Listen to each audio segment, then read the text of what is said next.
Real quick on the playoffs last night. Just over the last few days. Like we've constantly used the phrase "the war of attrition" to describe these playoffs, and these injuries just keep building up and building up. And look, we've alluded to the fact that maybe the condensed season and the quick turnaround has led to some of these injuries. Some of these injuries are just sort of like natural basketball plays that happen on the court.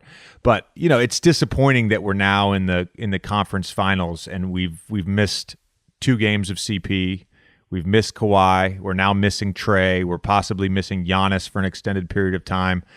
My question for you is, because everybody last year, not everybody, but a lot of people last season during the bubble were like, this is going to be the hardest NBA championship to win. I think LeBron actually said that, but there are other people that echoed that. Do you think that this season, where does it rank in terms of the difficulty of winning? Because a lot of this is just fucking luck. Like, are you going to get lucky and no one's on your team's going to get hurt or deal with COVID? Yeah, doesn't it just seem like it's a timing thing? Because everyone is having these injuries, or in Chris's case, it was the the COVID stuff, so it wasn't necessarily a physical thing, but everyone is having something happen to them, and it's just a question of at what time in these series you're getting them. Because even like think about Anthony Davis's injury, they might have won that series. They might be here right now if it wasn't for when that happened in that moment. And so, but I guess I'm obviously going to turn this back to you. There's nothing any of these teams can do about this, right? There's no way. It's not like they're practicing or doing anything that's like leading to any more.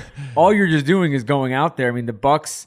If you had asked any casual observer of that game last night, with Trae not playing, you're like, the series might be over, right?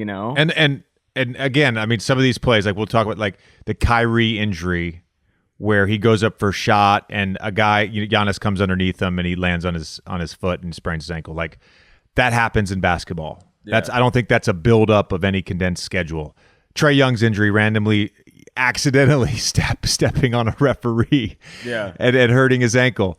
Like that's it. So some of this stuff is totally accidental. We should shout out, before we get to Jack and Yachty, we should shout out Lou Will.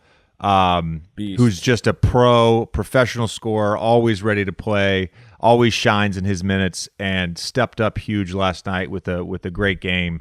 I was a little surprised at the I'm not necessarily surprised that Atlanta won. Because we've talked about this. They're a team full of skilled guys. They have guys that have been in big games, like Lou Will, like Bogdanovich. John Collins has been great for them in these playoffs. Clint has been in big games. So I'm not surprised that they won. I am surprised that it was a 22-point victory. That's a little shocking to me. So you know Lou well. You've played with him for years. Can you explain we were talking to Jamal a little bit about this a couple of days ago. Can you explain what makes him so good and why he's basically able to do? It's almost like he's similar to Jamal in this way, and we've talked about this with Jamal on the show, in that when Lou Will's 60 years old, if he decides to show up to the gym, he's still going to give everybody buckets. You can't touch him. That's what makes him so good, because he is so smart and so timely with, if you're in his airspace, if you put your hand the wrong way on his arm, he's going to create contact. He's going to draw a foul. So you can't touch him. You literally can't touch him. So he's out there playing at his pace, his rhythm. And if you do make the mistake of getting close to him, he's going to figure out a way to draw a foul. And so his whole game is set on that, the ability to draw a foul. And then, of course, he just goes left every time. Like, he's going to score. He's going to go left. He's got that little leaning fadeaway shot from 17 feet. But he's, you saw this when he was with the Clippers and with Trez, and you saw this a little bit last night too. But he's really a great passer out of the pick and roll. If you can get him in 2-man action against drop coverage, which the Bucks were playing, like he can make plays. And so not surprised that he stepped up huge last night. All right, let's get to our conversation with Jack Flaherty. We're going to follow that up with a dope conversation about Interstellar and a bunch of other stuff with Grammy-nominated Lil Yachty.